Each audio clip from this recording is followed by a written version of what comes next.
A continuación, y como un proceso de reflexión, de introspección, se llevará a cabo la conferencia La misión de la educación en tiempos de cambio, una perspectiva humanista, impartida por el doctor Martín López Calvo. En este momento me permito ceder la palabra al maestro Jaime Padilla Ramírez, director académico, para moderar esta conferencia. Buenas tardes a todas, a todos. Gracias por estar presentes. Se ve que el calor está llegando porque nos vemos con calor, un poquito más cansados, ¿verdad que sí?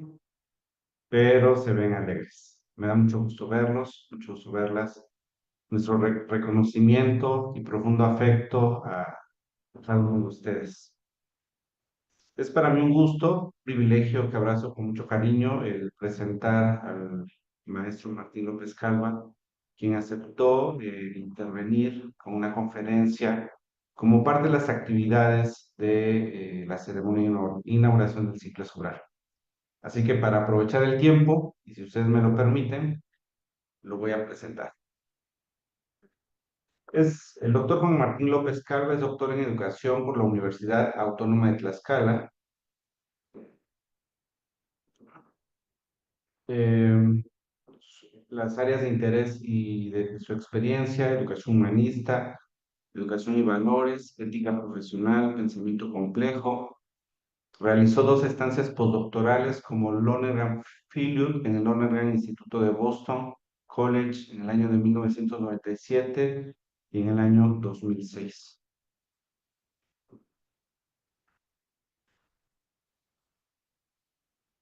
Ha colaborado en la Universidad Ibero Puebla en los años 1988 a 2012, como profesor de tiempo completo en diversas áreas del conocimiento, coordinador del doctorado interinstitucional en educación, director general de servicios educativos universitarios y, a partir del año 2012, la actualidad, ha colaborado en la UPAEP, decano de posgrados de arte y humanidades durante 2 periodos y profesor investigador en el doctorado en educación. También es necesario mencionar que es miembro del Sistema Nacional de Investigadores, nivel 1, miembro de diversas asociaciones y redes académicas, como el Consejo Mexicano de Investigación Educativa, la Red Nacional de Investigadores en Educación y Valores, que presidió del año 2011 a 2014. Coordinador del Cuerpo Académico de Ética y Procesos Educativos de 2013 a julio de 2023 y miembro actual de los cuerpos académicos de Ética y Procesos Educativos, Profesionalización Docente. Entre sus publicaciones y desarrollos tecnológicos, ha colaborado en medios de comunicación, escritor semanal de artículos en el periódico digital de Consulta. Publicó durante 10 años la columna de Educación Personalizante en el portal Lado B y actualmente continúa publicando la columna en el Lado B, pero en una modalidad mensual. Maestro Martín, muchas gracias por aceptar la invitación. Será un gusto poder escucharle. Le cedo la palabra. Pues muchísimas gracias. En primer lugar, agradezco la invitación de UNAO, con quien siempre me ha unido un vínculo muy especial, y pues me siento mucho afecto por la institución, por el maestro Jaime Padilla. Muchas gracias, Jaime. Muchas gracias a la maestra Patti también, la Patti Reyes, por que siempre han sido pues muy generosos conmigo, y pues una muestra de esa generosidad es haberme invitado para esta ceremonia de apertura de este periodo académico. Es un honor para mí estar aquí. Y por otro lado, pues muchas felicidades a todos los que recibieron reconocimiento al mérito académico por su trabajo destacado en el periodo anterior. Y pues yo diría que a todos los estudiantes de UNAO, de los diferentes programas, porque pues es todo un mérito estar trabajando por la formación continua, por la superación y por la capacitación permanente para pues mejorar nuestro quehacer educativo. Pues sin más, voy a empezar a compartir, a ver si eh, se ve, ustedes me dicen. Eh, Sí se ve. ahí está, ¿verdad? Muy bien. Bueno, pues empiezo a compartir con ustedes el tema que me parece muy importante, que fue el tema que me pidieron abordar. Aquí nada más hago, bueno, el tema es la misión de la educación en tiempos de cambio. Me parece que es un tema pues muy relevante por todos los procesos que estamos viendo hoy en el mundo, en el país, en nuestro sistema educativo. Y pues esta parte también de el cómo una perspectiva humanista, que pues es la que se está planteando para la nueva escuela mexicana, tendrá matices diferentes a los de las reformas previas que pues de alguna manera han declarado también como un interés en el humanismo, pero creo que necesitamos construir una perspectiva humanista pues que esté más a la altura de estos tiempos de cambio y voy a pues permitirme plantear algunos elementos, algunos propios o desarrollados a partir de mis propios trabajos de investigación y basado en los autores que yo he revisado y que he reflexionado y otros pues de autores que tienen mucho que ver con el mundo de la pedagogía actual. Destaco pues nada más mi colaboración actual con la UPAEP como profesor del doctorado, como colaborador ya jubilado, y en la Benemérita Escuela Normal Veracruzana Enrique C. Repsamen como asesor académico de pares también, trabajando y apoyando la formación del profesorado. Pues ahí está mi correo electrónico y mi página web que está en proceso ahora de actualización eh, con la producción del 2024 para que si gustan ustedes consultar. Bueno, estamos, como decía Javier Gorostiaga, no tanto en tiempos de cambio o en una época de cambio, sino incluso en un cambio de época. Muchos autores hablan pues de que no estamos solamente viviendo una etapa en la que hay muchos cambios y cada vez más acelerados, sino que estamos viviendo o que esos cambios son como un síntoma o síntomas de lo que es realmente una transición histórica de una etapa a otra de la historia. Entonces, pues como todo cambio de época, pues nosotros no sabemos cómo se va a llamar la época que surgirá de aquí, ni si necesariamente sea mejor que la que tenemos.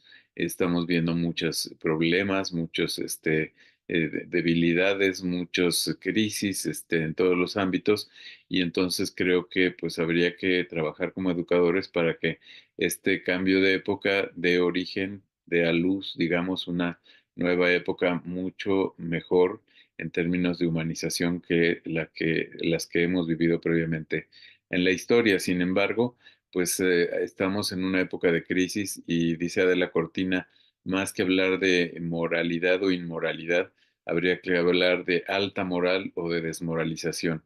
Es decir, si una sociedad tiene un alto deseo de vivir como humanos o si tiene un bajo deseo, si está ese deseo disminuido y entonces hablamos de desmoralización, de una baja moral. Pues parece ser que aquí esta frase de Woody Allen, creo que hay unos micrófonos ahí abiertos. Esta frase de Woody Allen, pues nos habla de una forma irónica, pues de esta desmoralización, ¿verdad? Él dice que la humanidad está ante una bifurcación histórica, un camino lleva a la desesperación y a la renuncia total y el otro a la extinción definitiva de la especie humana. Y él dice, roguemos tener la sabiduría que hace falta para tomar la decisión. ¿Cuál de los dos caminos, verdad? La desesperación y la renuncia o la extinción definitiva. Pareciera que estamos muchos sintiendo esto, que no hay salida, que no hay todavía nada que nos dé una luz al final del túnel y o como decía Zizek, pues puede ser que esa luz, cuando empezamos a ver esa luz al final del túnel, pues podría ser un tren que viene en sentido contrario a nosotros, ¿verdad? Y que nos va a arrasar. Pues en términos, digamos, más académicos, esto ya lo señalaba Edgar Morin en uno de sus libros de El Método, en La Humanidad de la Humanidad, el volumen 5. Él dice, cuando un sistema ya no es capaz de tratar sus problemas vitales, pueden ocurrir dos cosas, o se desintegra o se transforma. Él sí da una alternativa, ¿verdad? No todo es destrucción. Puede ser que por un lado pueda desintegrarse el sistema mundo que vivimos y la humanidad, o que pueda transformarse en un metasistema que sí sea capaz de lidiar con esos problemas. Él habla de que, de que hoy el planeta ya es incapaz de tratar esos problemas vitales. Quizá donde dice el planeta deberíamos pensar la especie humana, la humanidad de hoy, y de evitar estos peligros mortales que van desde lo climático, pues hasta los peligros bélicos, ¿verdad? El armamento, etcétera. Y pues esta crisis gigantesca que estamos soportando, dice él, por un lado acarrea muchos peligros, los peligros de un gran desastre, pero por otro lado también dice las oportunidades de una metamorfosis, de un cambio. Y yo creo que apostarle a la educación, apostarle al sistema educativo, que pues tristemente yo pienso que no se le está apostando ni en México ni en muchos países a la educación como realmente ese potencial motor de transformación a través de pues el desarrollo integral humano de las nuevas generaciones. Apostarle a la educación pues tendría que dar como resultado progresivo, limitado, pero real, un desarrollo de esas oportunidades de cambio, de metamorfosis, en lugar de estar dando como resultado, pues, un creciente, una creciente ola de peligros de extinción o de desastre. Bueno, yo creo que lo he planteado en otras charlas. Creo que hay como desafíos o campos, más que desafíos, campos de desafíos educativos en este mundo en crisis. Creo que tenemos un desafío ecológico importante, creo que tenemos un desafío antropológico, un desafío epistemológico, otro ético, otro social, uno tecnológico que se está potenciando con el surgimiento, el desarrollo y ahora pues el auge, digamos, del uso de las inteligencias artificiales y por otro lado una crisis también de gestión del sistema educativo, de gestión de la educación. Me parece que todos esos están interactuando y se están influyendo mutuamente y por eso tenemos realmente pues un gran reto para poder transformar la educación en términos de humanismo, porque hay que cambiar en todos estos aspectos, no es solamente qué va a pasar en el aula, mejorar métodos, técnicas de aprendizaje, sino es el cambio de una cosmovisión, de toda una forma de entender la educación y de vivirla. Me parece que también Lonergan tenía razón cuando hablaba en los años 50, finales de los 50 del siglo pasado, de tres nuevos factores que había que tomar en cuenta en la educación y que creo que hoy están más vigentes que nunca. El fenómeno de las masas, él hablaba de cómo educar con calidad a todos los miembros de la sociedad y qué tanto el tener mayor cobertura, el llegar a todos realmente o a la inmensa mayoría de los que se tienen que educar pudiera bajar la calidad o cómo poder lograr ese equilibrio entre la calidad y la cobertura. Por otro lado, creo que eso pues es algo que todavía está en discusión. Por otro lado, al hablar de masas, hablamos también de despersonalización de la educación, hablamos a veces también de esta idea de que está predominando de que la educación tiene que ver con solamente brindar elementos para la empleabilidad y no elementos de desarrollo humano.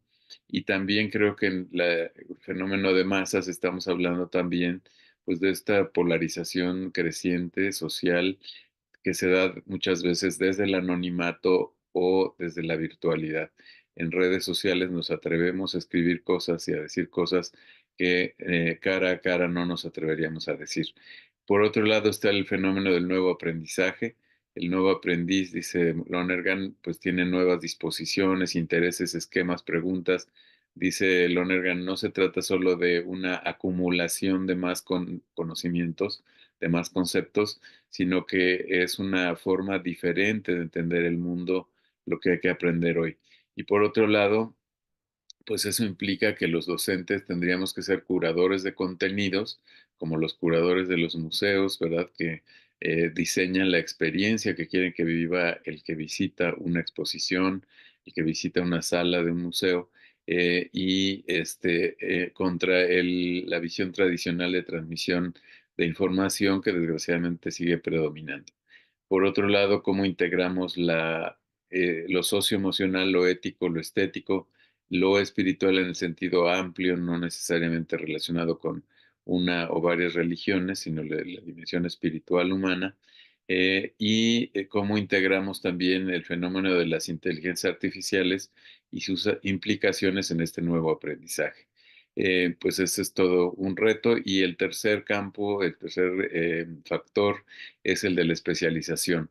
Hoy está pidiéndose, por un lado, hiperespecializarse en todos los campos del conocimiento humano, pero desgraciadamente desde una visión que llamaría Morán simplificadora, desde una visión que aísla y en la que se produce una nueva ignorancia. Cada vez sabemos más de una pequeña parte de la realidad, pero cada vez ignoramos más el todo. No somos capaces de ver el contexto global. Los retos de las neurociencias y sus descubrimientos también nos dan elementos para esta especialización y pues reitero también el reto de la inteligencia artificial en cómo nos vamos a especializar o cómo a lo mejor la inteligencia artificial va a asumir tareas que hoy hacen seres humanos. Pues en el documento de trabajo inicial de la Comisión de los Futuros de la Educación de la UNESCO, que yo les recomiendo que en la página de la UNESCO busquen en Google, pueden buscar así Comisión de los Futuros de la Educación, y hay dos grandes documentos. Este primero de trabajo que habla de 9 recomendaciones y el otro que se llama Un nuevo contrato social para la educación. Reimaginemos el futuro o reimaginando el futuro y pues son documentos muy interesantes desarrollados por expertos de muchos países. Es evidente, dice la presidenta de esta comisión, que a la vez era la presidenta de Etiopía en ese momento, no se siga siendo, no volverá a ser el mismo, el mundo no volverá a ser el mismo y está refiriéndose pues al cambio derivado de la pandemia. Y dice, nuestra humanidad común necesita la solidaridad mundial. No podemos aceptar los niveles de desigualdad que hemos dejado surgir en el planeta y es particularmente importante que el mundo apoye a los países en desarrollo con inversiones en infraestructuras educativas del siglo XXI. Esta comisión incluso plantea que dentro de los derechos a la educación se plantea el derecho a la conectividad de todos los educandos y de los educadores.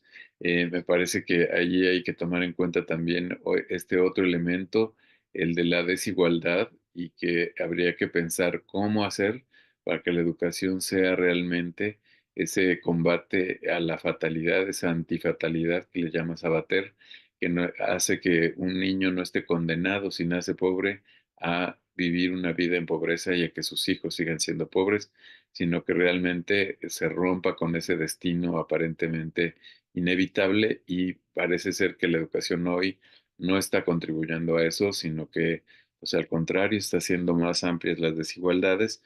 Y por otro lado, pues también el surgimiento de la inteligencia artificial y del mundo de lo tecnológico, pues está también haciendo que la brecha sea cada vez más amplia entre quienes tienen dinero, acceso al conocimiento y poder, y quienes no lo tienen.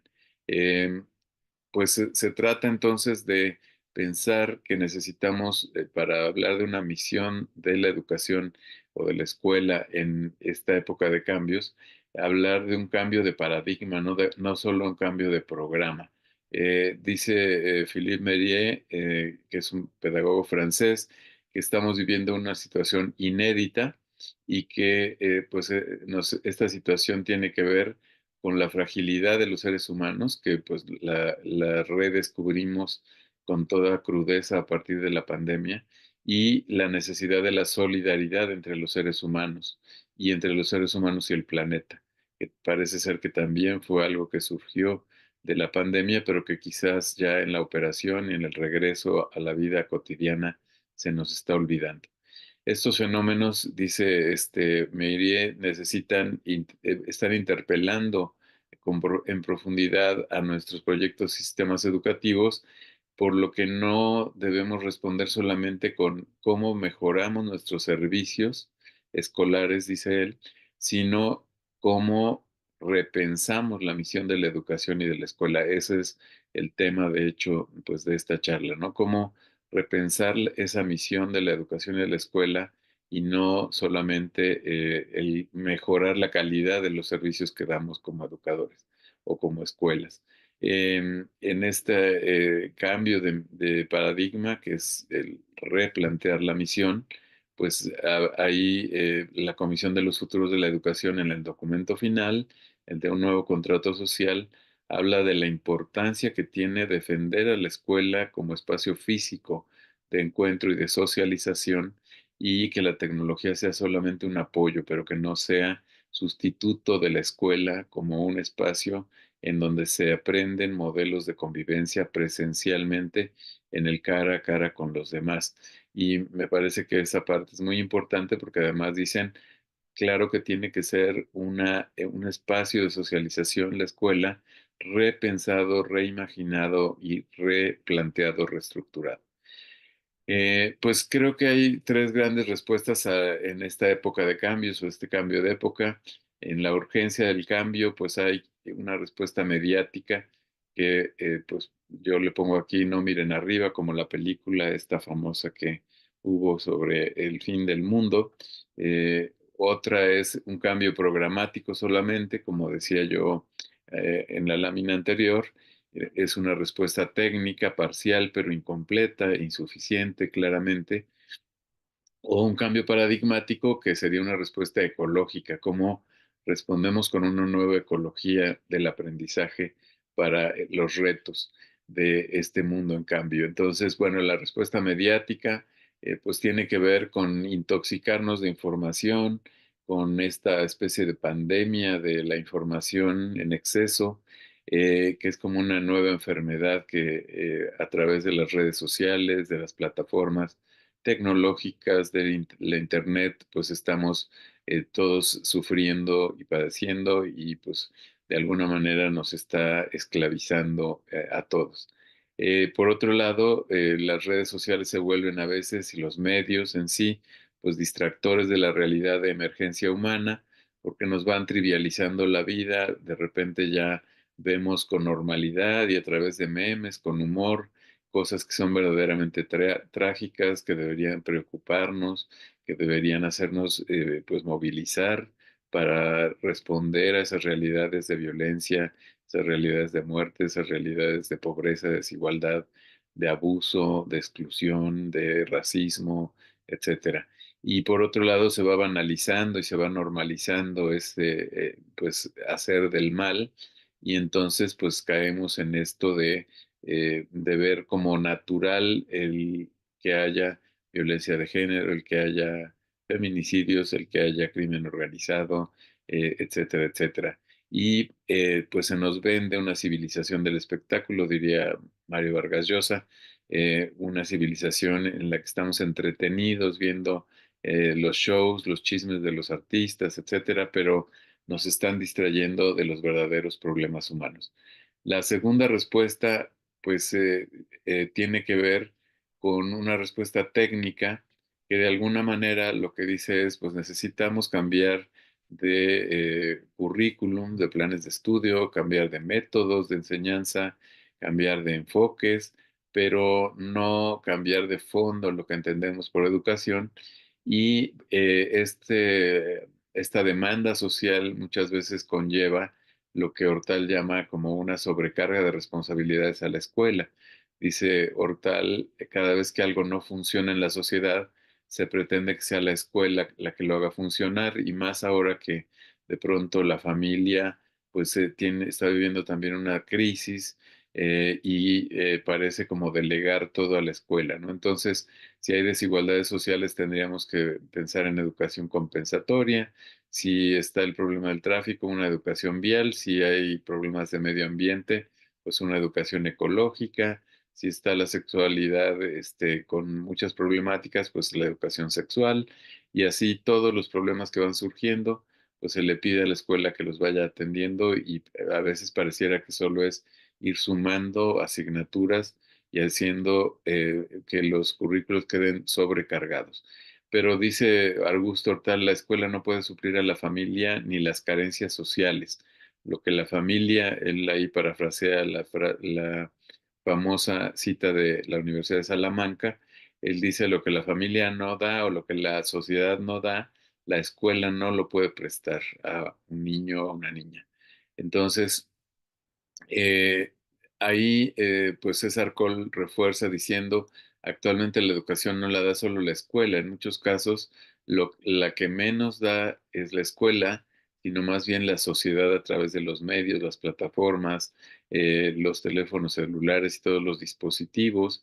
Entonces hay que mirar desde una nueva ecología el tema educativo, dice César Cole, que integremos esa visión como sistémica y ecológica de la educación. Esta respuesta ecológica creo que es la que nos podría ayudar a ir construyendo esa nueva misión de la escuela en tiempos de cambio.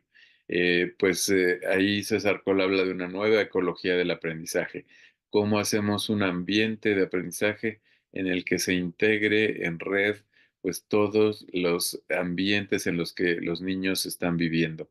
¿Cómo integramos lo que ven en las redes sociales, lo que están viendo en sus colonias, en sus familias, en los medios de comunicación, en la sociedad en general, lo que están viviendo y lo integramos con lo que está pasando en las aulas? La parte también de que la escuela y la universidad se vean como un nodo dentro de una red mucho más amplia. Eso es necesario para construir esa nueva ecología y entender también que el estudiante puede aprender mucho más cosas fuera que dentro de la escuela y la universidad, pero cómo eso lo puede traer a la escuela y la universidad, eso que aprende fuera, y cómo lo puede poner a discusión y puede servir para la formación integral. Hay un cambio radical, el papel y la relación de las instituciones educativas con la familia y la sociedad, y ahí también creo yo que pues en esta misión de la escuela en época de cambios habría que pensar cómo restauramos, cómo contribuimos desde las escuelas a restaurar esta relación entre familia, sociedad, escuela, porque pues está de alguna manera rompiendo y muchas veces ahora no hay una colaboración padres de familia, docentes, padres de familia, escuela, sino más bien pues un conflicto constante, una tensión constante. Necesitamos también pensar en cambios radicales del rol del docente y también tener en cuenta la tensión que hay entre esta educación para la renta, para la rentabilidad, para que las nuevas generaciones obtengan trabajo y la educación para la democracia, la educación más amplia en la que se desarrollan las artes, las humanidades y esta sensibilidad para ser empáticos con los otros. Entonces, la, el cambio que nos plantea, bueno, voy a tomar como, digamos, una visión sintética, esta visión que planteaba Philippe Merier en su conferencia inaugural del 16º Congreso Nacional de Investigación Educativa, que se realizó en línea por la pandemia, pero se organizó desde Puebla, en la Secretaría de Educación de Puebla, y con el COMIE, obviamente. Eh, Ahí Philippe Merier planteaba que para cambiar esa misión de la escuela, habría que pensar en el paso del paradigma de una escuela eficaz a el paradigma de una escuela solidaria. Y él hablaba de escuela eficaz en el sentido de una escuela que forma capacidades de adaptación al servicio del éxito individual. Ahí decía Javier Gorostiaga, las universidades están formando profesionales exitosos para sociedades fracasadas, es decir, forman personas que tienen muchas capacidades, pero que solo ven por su propio bienestar y su propio éxito, entre comillas, y entonces eso pasa por un proceso de homogeneización del aula, una evaluación cuantitativa individual con indicadores, una externalización de dificultades fuera del aula, y la exclusión de los que no se van adaptando a la escuela, se van quedando atrás, se van quedando fuera. Y entonces, pues, ¿qué infantes, dice Meire, formamos para qué sociedad en esta escuela eficaz? Pues una élite de infantes, adolescentes, jóvenes, muy eficaces, muy satisfechos con ellos mismos, pero muy despreocupados de lo que pasa en la sociedad. Los formamos para una sociedad en la que domina el individualismo y la competitividad liberal. Entonces, ese es el paradigma que habría que superar. Desafortunadamente, bueno, creo que la intención de la nueva escuela mexicana tiene que ver con eso, pero desafortunadamente también hay mucho todavía de burocracia, de visión eficientista, de pedir evidencias, medir los aprendizajes, etcétera. El paradigma de la escuela solidaria, en cambio, que es el que se propone como una nueva misión para la época de cambio, es el que dice Meirie, se caracteriza por una escuela que forma para una sociedad justa, democrática y preocupada por el bien común.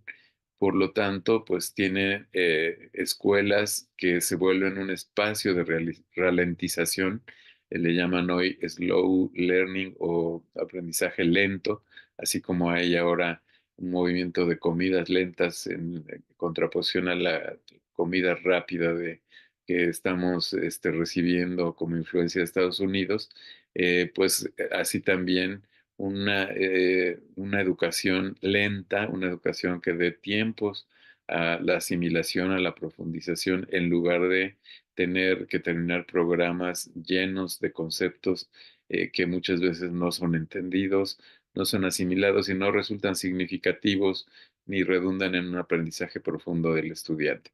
Entonces, dice, me iría a instituir una evaluación que exija una pedagogía de las obras maestras, que cada niño haga obras maestras con lo que aprende, a partir de lo que aprende, y que se cuestionen el origen de los saberes distintos, la complementariedad de esos saberes distintos y también la concurrencia y la contradicción de esos saberes distintos para construir colectivos y vivir una pedagogía de la ayuda mutua y de la cooperación.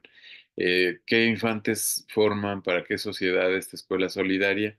Pues el ideal sería sujetos capaces de resistir a la pulsión de pensar por ellos mismos, y para una sociedad preocupada por la construcción democrática del bien común.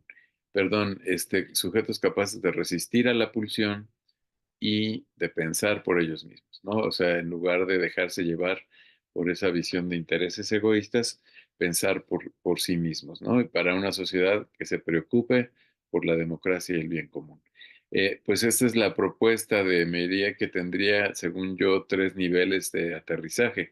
Por un lado, tendría que haber lo voy a leer de derecha a izquierda, al revés que como está en la lámina, una ecología del aula en la que nosotros los docentes podamos ir incluyendo a todos y todas, una educación dialógica para la acción inteligente y responsable, pero eso implica una ecología curricular que también ponga los saberes en circulación, que haga que las diferentes áreas, disciplinas, asignaturas se comuniquen, que puedan trabajarse de una manera articulada, una visión sistémica para formar identidad planetaria también y no solamente local o regional o nacional, y por otro lado, una ecología institucional en el nivel más amplio que tendría que ver con una responsabilidad social de la educación, una responsabilidad de cada escuela, de cada institución, de cada universidad, por los impactos que genera, los impactos en el conocimiento,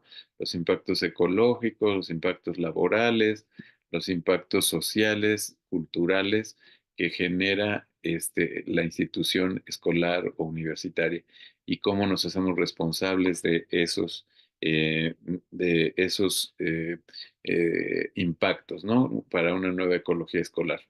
Bueno, pues creo que en la parte de la crisis antropológica, la escuela solidaria tendría que ver todas las dimensiones del ser humano, corporal, socioemocional, intelectual, ética, espiritual, y no solamente lo cognitivo, como ya se decía en una de las citas que nos presentaron a la hora de la ceremonia de José Martí.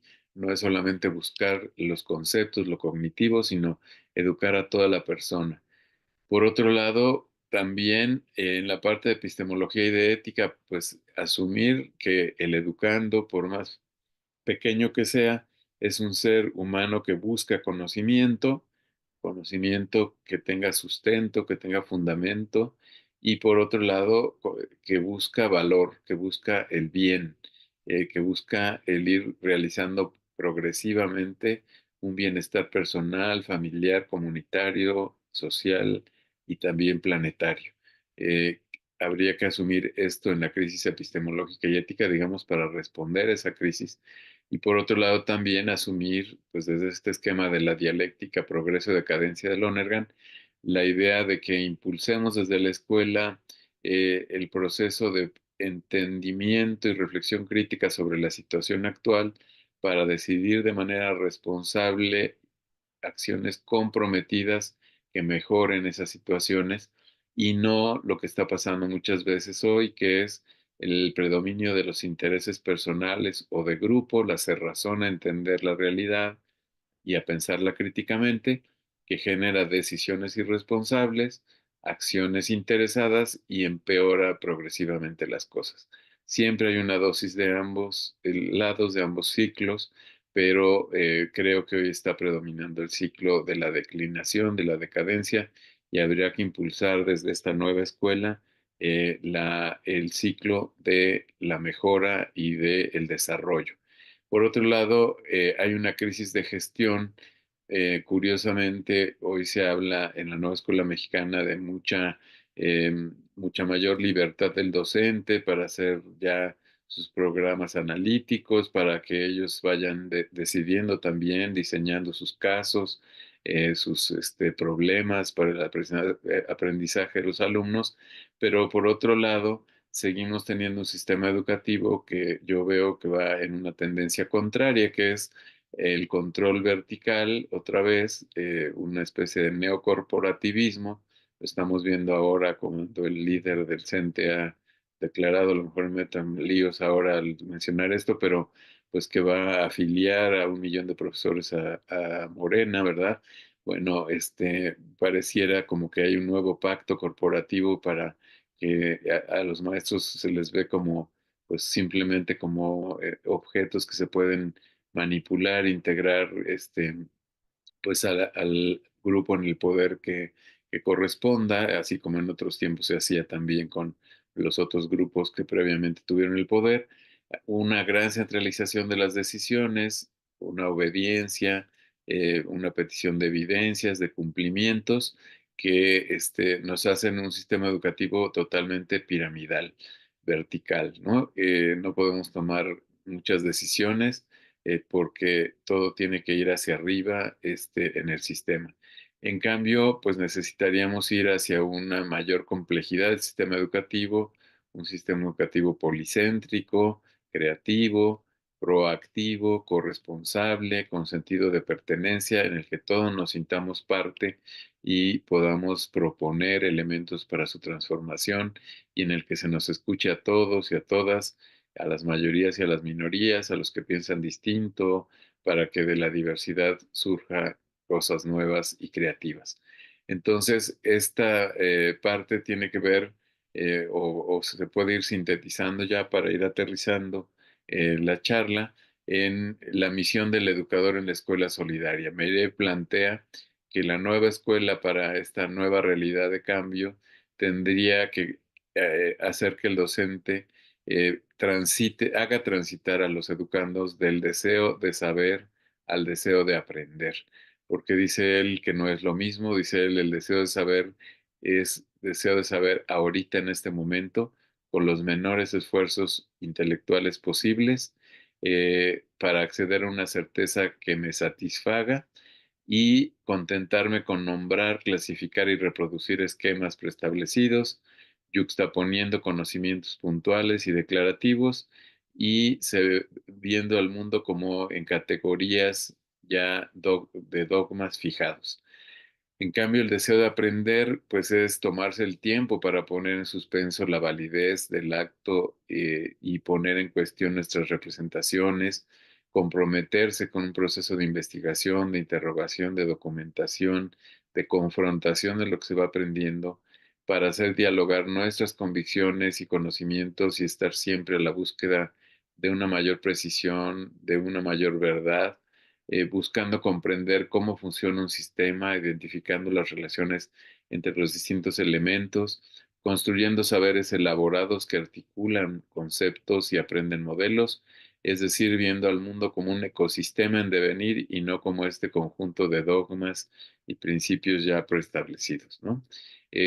Para eso necesitaríamos los docentes, pues, analizar este triángulo de Andy Hargreaves que dice que en la sociedad del conocimiento, yo diría en la época del cambio, los profesores podemos asumirnos como catalizadores, es decir, enseñar para el sistema que tenemos, que es un sistema que ya claramente ha fracasado,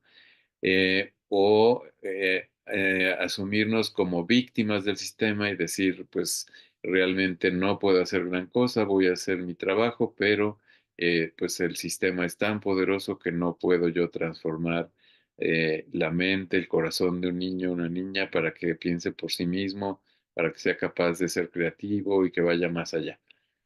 La propuesta de Hargreaves es que nos volvamos profesores contrapuntos, es decir, enseñar los elementos que necesita el educando para este contexto y este sistema en el que vive, pero enseñar para ver más allá de este sistema a partir de una reflexión crítica y para poder comprometerse con la transformación de ese sistema, en la construcción de esa nueva época que sea más humana, que sea más justa, que más armónica, más pacífica.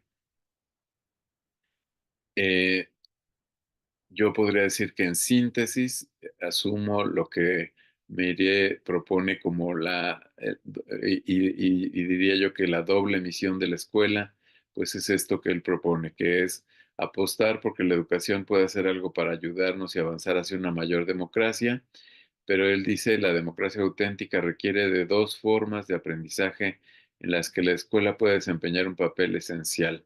Esa es la doble misión que yo quisiera dejarles hoy, pues como síntesis de todo lo que he planteado y por supuesto pueden tener acceso ustedes a la presentación con mucho gusto.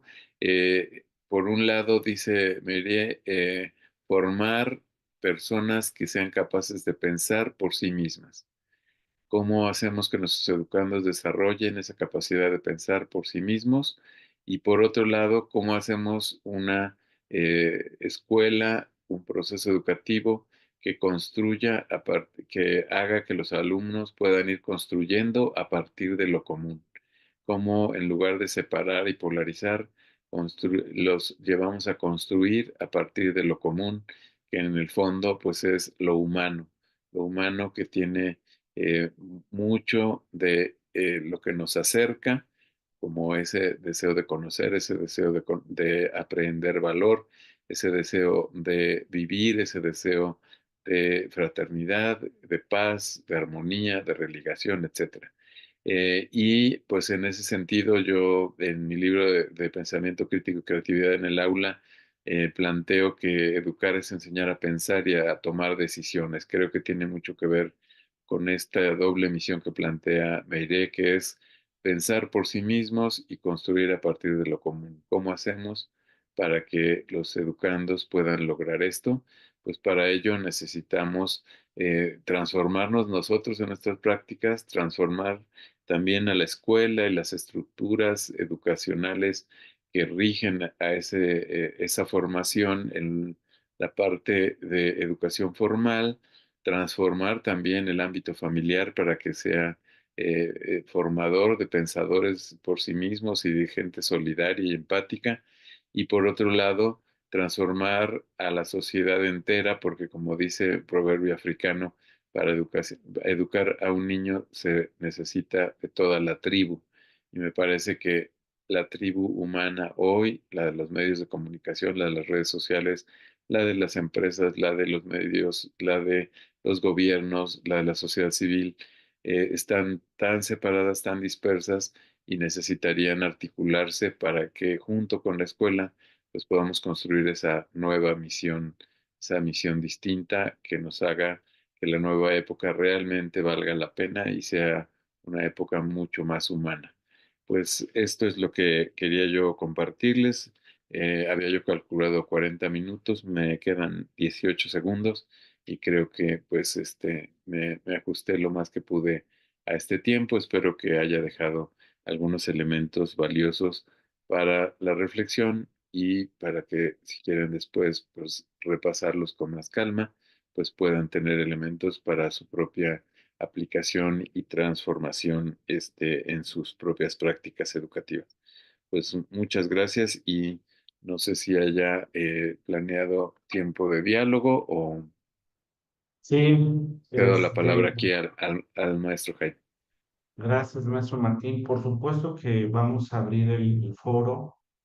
Agradezco mucho esas ideas que permiten reflexionar. Veo que es un tema que se está dialogando, que se está discutiendo y estamos ante una estructura fragmentada, una estructura rota, ¿no? A lo mejor podemos abrir el diálogo porque el análisis se puede hacer desde muchas dimensiones, ¿no? Desde lo político, ¿no? Que va ligado a lo económico, lo social. Pero, ¿usted qué opina, maestro? ¿Usted considera que los profesores y las profesoras, porque es último, si van los maestros a la escuela, sí están orientando bien sus esfuerzos?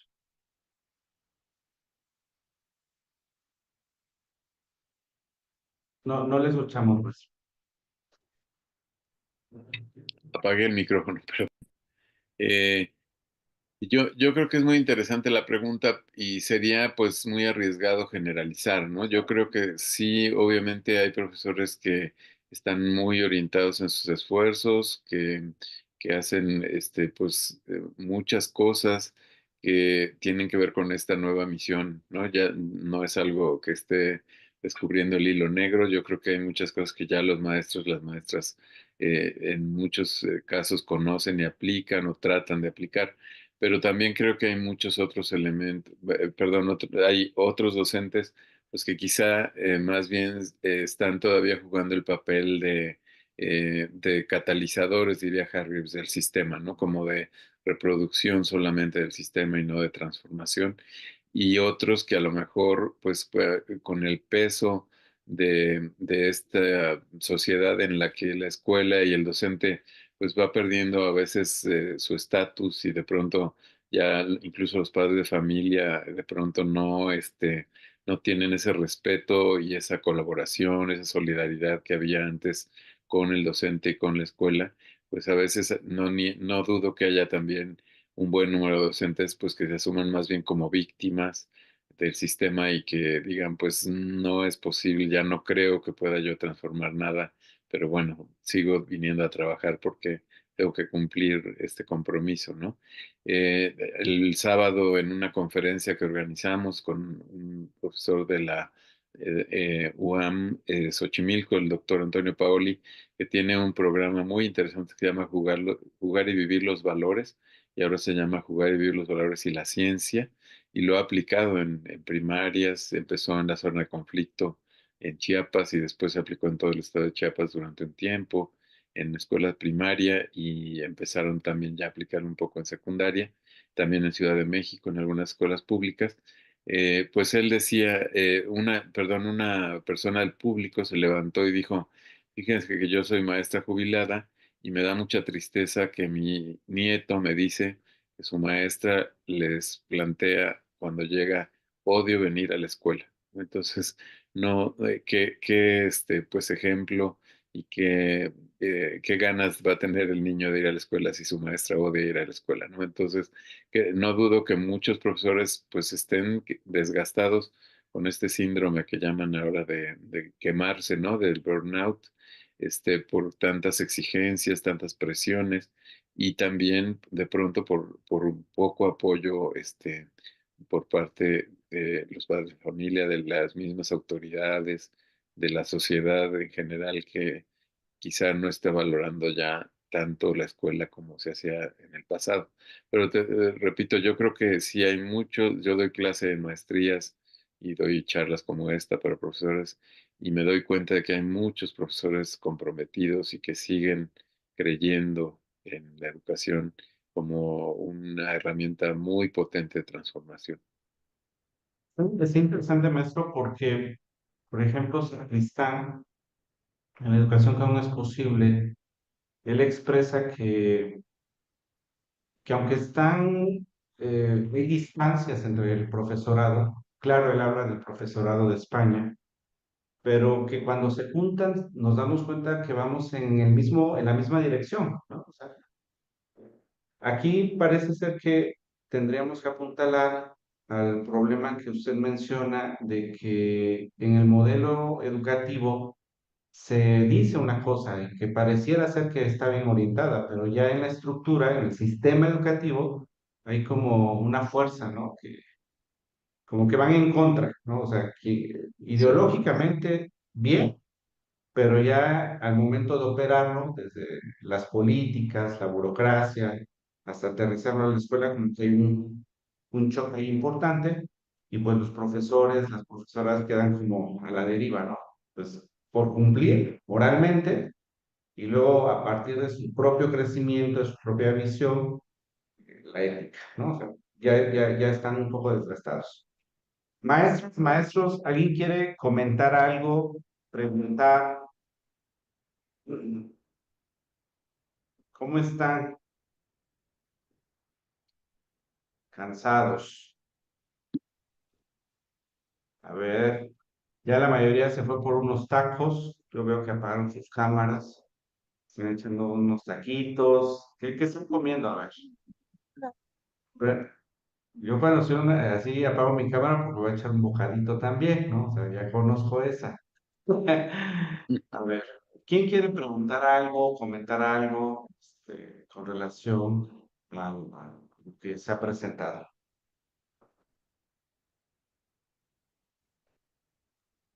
A ver, dice, hay un comentario aquí. Dice, es un planteamiento bastante provocador.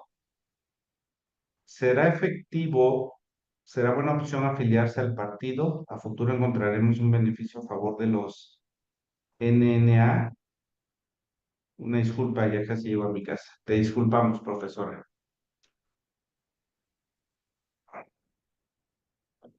Pues yo honestamente pues, soy de la idea de que el profesor, al menos yo como académico, me he tratado de mantener al margen. Creo que el profesor tiene un papel intelectual que tiene que ser crítico frente al poder, ¿no? Y al menos quizá yo como investigador, a lo mejor como docente se piensa diferente, pero yo creo que sí necesita uno estar como un poquito más autónomo, que no quiere decir neutral, porque no se puede ser neutral, ¿no?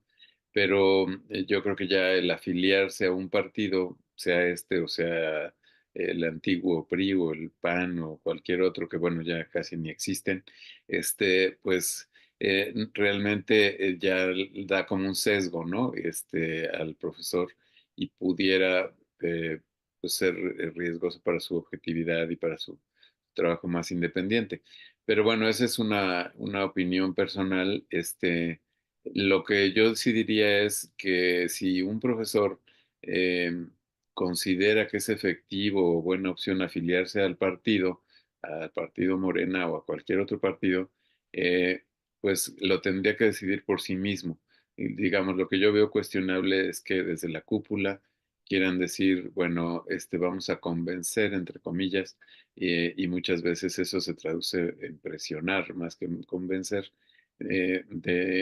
a tal 1 millón de maestros para que se afilien, sea este partido, sea otro, ¿no? Al que sea. El asunto es que lo tendría que decidir cada profesor y profesora, no que lo impusiera un líder desde arriba, ¿no? Eso es lo que yo creo que es más cuestionable, porque cualquier profesor puede decir, yo por convicción me voy a afiliar, pero que lo decida libremente. Sí, inclusive en la ideología crítica que estudiamos aquí en el instituto, Paulo Freire dice que debemos mantenernos apartidistas, ¿no? No Sí, así a políticos, pero sí a partidistas, en el exacto. sentido, precisamente como muy bien lo comenta y coincido con el doctor Calva, que el pensamiento crítico necesita no tener una tendencia, no neutral, como en la solución, pues, no se puede, pero sí tratar de mantenerse. Dice Antonio Villagrán, buenas tardes a todos, un gran saludo al ponente y demás integrantes, aprovechando al doctor Calva, si nos pudiera comentar su perspectiva en el qué hacer ante las tantas exigencias que el Estado ha dado a la escuela y como yo al docente. Pues yo creo que sería necesario, bueno, muchas veces obviamente, y lo veo yo incluso también, no solo en instituciones públicas, también en instituciones particulares, esa exigencia de llenar un montón de formatos, evidencias, presiones por todas partes, ¿no? Y Andy Hargreaves lo dice a nivel internacional, él dice, es un fenómeno que está haciendo que se reduzca el espacio pedagógico y que el trabajo del docente sea cada vez más en porcentaje un trabajo burocrático. Yo creo que lo que habría que hacer, la verdad es que no tengo una receta, digamos, lo ideal que tendríamos que hacer, pues es cambiar ese sistema, ¿no? Para que el sistema no esté centrado tanto en la burocracia y se centre más en lo pedagógico. Pero bueno, como en lo que se logra hacer esa transformación, que yo creo que se puede hacer poco a poco, pero desde abajo no creo mucho que venga desde arriba. Creo que en lo que se logra hacer esa transformación, pues habría que buscar formas eficientes de cumplir con todas esas exigencias de la manera, digamos, más ágil posible y tratar de salvarnos, salvar tiempo, salvar espacios, salvar cierto ambiente, clima en uno mismo de reflexión y de participación en crear una práctica, construir una práctica. Yo digo siempre que el maestro hace la práctica, ¿no? Así como dicen, la práctica hace el maestro, pues el maestro hace su práctica. Entonces, como tratar de decir, ok, voy a cumplir, pero voy a cumplir lo más, buscar las formas más rápidas de responder a esas demandas y decir, voy a salvar este tiempo, este espacio para seguir siendo un profesional reflexivo, un profesional que está pensando cómo mejorar eh, realmente la pertinencia de lo que está haciendo frente a los niños, adolescentes de este tiempo de cambio, ¿no? Creo que eso podríamos hacerlo y pues yo recomiendo también hacerlo como apoyándonos en otros. Yo creo que, por ejemplo, aquí UNAO brinda un espacio donde conocemos a otros docentes que comparten nuestras convicciones, que vamos dialogando. Y creo que si se hace en grupo, nos podemos ir animando unos a otros y diciendo, mira, mi estrategia es esta, yo cumplo de esta manera las exigencias burocráticas, pero trato de salvar de esta otra manera el espacio reflexivo, pedagógico. Y creo que si nos vamos ayudando mutuamente y formando incluso grupos de diálogo, comunidades profesionales de aprendizaje, aunque sea informales, digamos, que no es la academia formal de la escuela, porque a veces ahí o en el consejo técnico escolar más bien se vuelve de burocracia, pues podemos pues ir empujando un poquito otra dinámica, ¿no? Una dinámica distinta.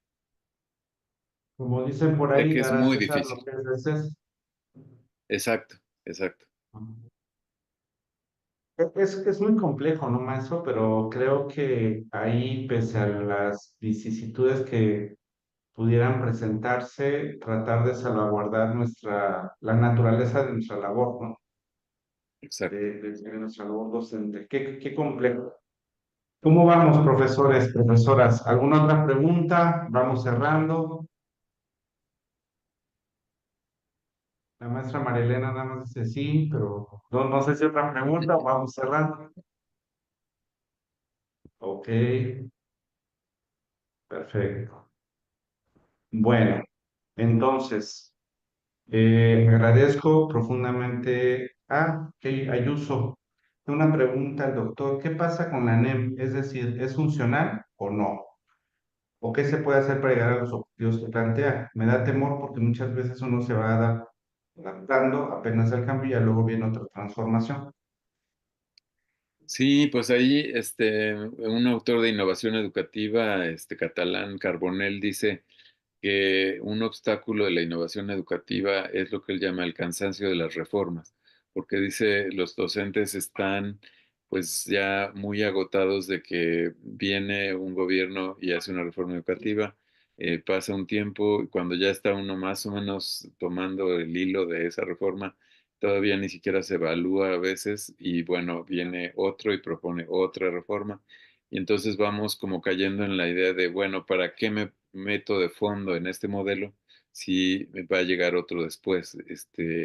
Entonces creo que ese sí es un gran problema que incluso hubo un grupo de académicos, de investigadores educativos bastante reconocidos en el país que estaban armando una propuesta que se llamaba así como de hacia una política transeccional de la educación, algo así como tratar de que realmente desde las autoridades hubiera como un tiempo para decir, no hagamos tantos cambios, ¿no? Hagamos ya una reforma, ok, pero dejémosla para que realmente madure y vayamos revisando qué cosas buenas tiene y qué cosas habría que ir ajustando. Yo veo que ese sí es un problema serio.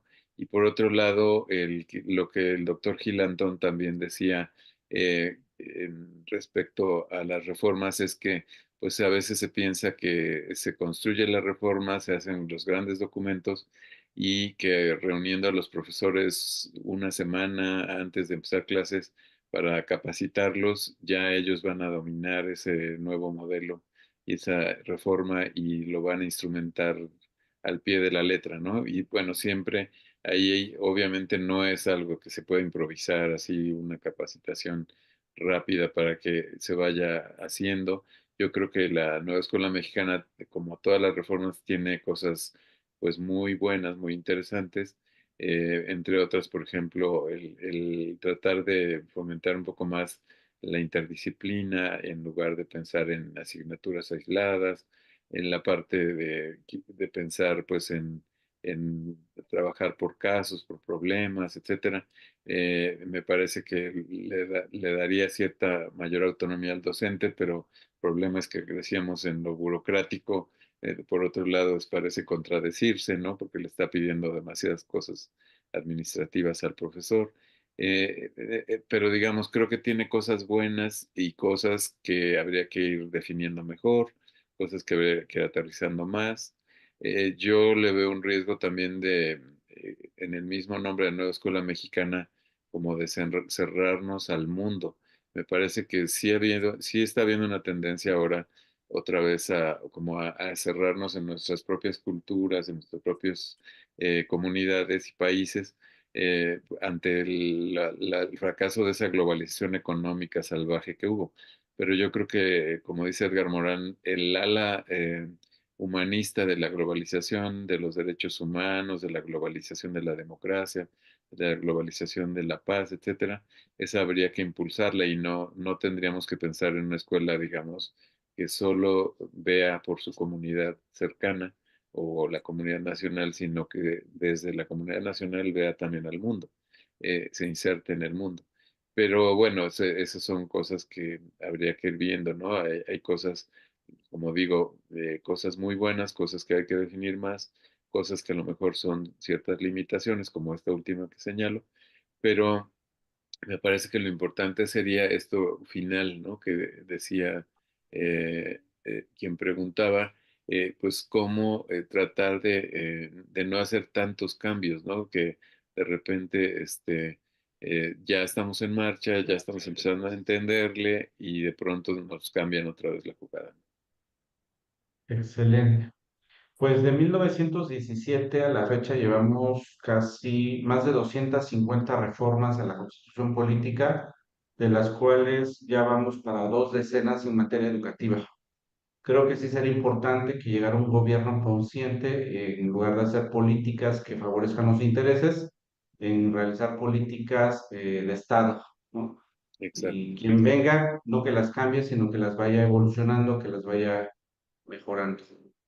Tal vez no nos toca verlo, pero tenemos que seguir resistiendo, tenemos que seguir luchando, tenemos que seguir con la esperanza de que nuestro trabajo es por sociedades más justas.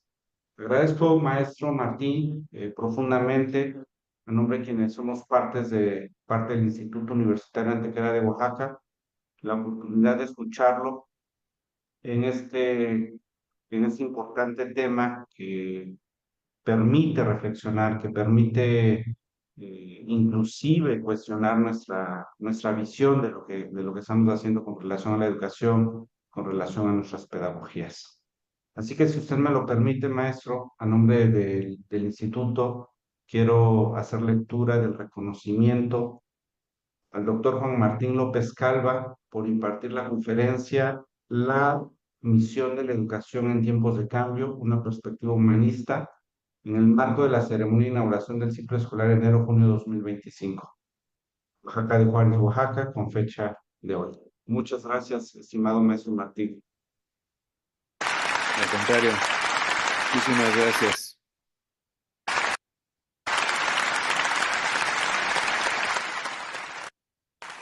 Muchísimas Le gracias por la agradezco. invitación. Al contrario, todavía tenemos muy poquitos ya textos del maestro Martín. Si alguien quiere pasar los de maestría ya, casi se los llevaron todos, pero los dejaron. Es, creo que es el último texto que usted publicó, ¿verdad, maestro? O ya Sí, hay uno sí, nuevo. ese es el más reciente. Este, ahorita está por salir una segunda edición de Educación Humanista. Excelente. Este texto se llama ¿Quién dijo que todo está perdido? Educación para otro mundo posible 5. Están muy interesantes. Son textos cortos y, pues bueno, aquí en un aula lo tenemos. Maestro Martín, nuestro reconocimiento y afecto con usted. Muchas gracias. Al contrario, muchísimas gracias. Mucho éxito en este periodo académico.